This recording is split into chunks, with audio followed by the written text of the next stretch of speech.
کہ خداوند تیرے خدا نے اس بلا کی جو اس جگہ پر آئی خبر دی تھی۔ خداوند کے زندہ اور پاک کلام میں سے یرمیہ کی کتاب، اس کا 40واں باب۔ وہ کلام جو خداوند کی طرف سے یرمیہ پر نازل ہوا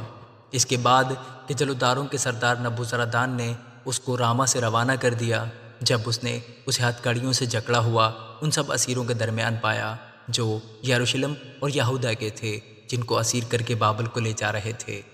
اور جلوداروں کے سردار نے یرمیہ کو لے کر اس سے کہا کہ خداوند تیرے خدا نے اس بلا کی جو اس جگہ پر آئی خبر دی تھی۔ سو خداوند نے اسے نازل کیا اور اس نے اپنے قول کے مطابق کیا، کیونکہ تم لوگوں نے خداوند کا گناہ کیا اور اس کی نہیں سنی، اس لیے تمہارا یہ حال ہوا۔ اور دیکھ، آج میں تجھے ان ہتھ کڑیوں سے جو تیرے ہاتھوں میں ہے رہائی دیتا ہوں۔ اگر میرے ساتھ بابل چلنا تیری نظر میں بہتر ہو تو چل، اور میں تجھ پر خوب نگاہ رکھوں گا، اور اگر میرے ساتھ بابل چلنا تیری نظر میں برا لگے تو یہیں رہ۔ تمام ملک تیرے سامنے ہے، جہاں تیرا جی چاہے اور تو مناسب جانے وہیں چلا جا۔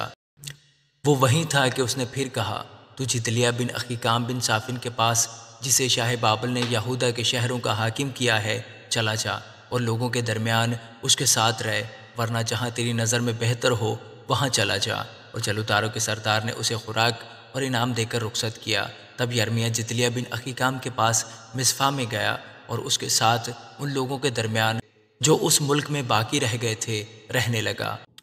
جب لشکروں کے سب سرداروں نے اور ان کے آدمیوں نے جو میدان میں رہ گئے تھے سنا کہ شاہ بابل نے جدلیہ بن اخیکام کو ملک کا حاکم مقرر کیا ہے، اور مردوں اور عورتوں اور بچوں کو اور مملکت کے مسکینوں کو جو اسیر ہو کر بابل کو نہ گئے تھے اس کے سپرد کیا ہے، تو اسماعیل بن نتنیہ اور یوحنان اور یونتن بنی کریہ اور سرایاہ بن تنہومت اور بنی ایفی نتوفاتی اور یزنیہ بن ماکاتی اپنے آدمیوں کے ساتھ جدلیہ کے پاس مصفا میں آئے۔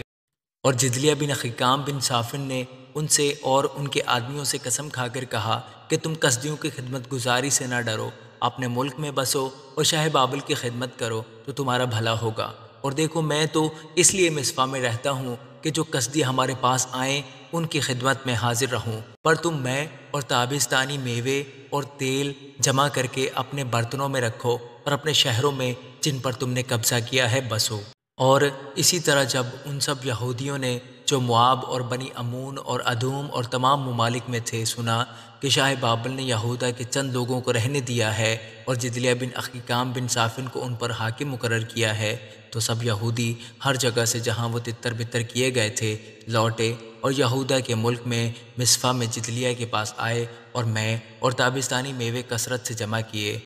اور یوحنان بن کریہ اور لشکروں کے سب سردار جو میدانوں میں تھے مصفا میں جدلیہ کے پاس آئے اور اس سے کہنے لگے کہ کیا تو جانتا ہے کہ بنی امون کے بادشاہ بالیس نے اسماعیل بن نتنیہ کو اس لیے بھیجا ہے کہ تجھے قتل کرے، پر جدلیہ بن اخیکام نے ان کا یقین نہ کیا۔ اور یوحنان بن کریہ نے مصفا میں جدلیہ سے تنہائی میں کہا کہ اجازت ہو تو میں اسماعیل بن نتنیہ کو قتل کروں، اور اس کو کوئی نہ جانے گا وہ کیوں تجھے قتل کرے، اور سب یہودی جو تیرے پاس جمع ہوئے ہیں پراگندہ کیے جائیں، اور یہودا کی باقی ماندہ لوگ ہلاک ہوں۔ پر جدلیہ بن اخیکام نے یوحنان بن کریہ سے کہا، تو ایسا کام ہرگز نہ کرنا، کیونکہ تو اسماعیل کی بابت جھوٹ کہتا ہے۔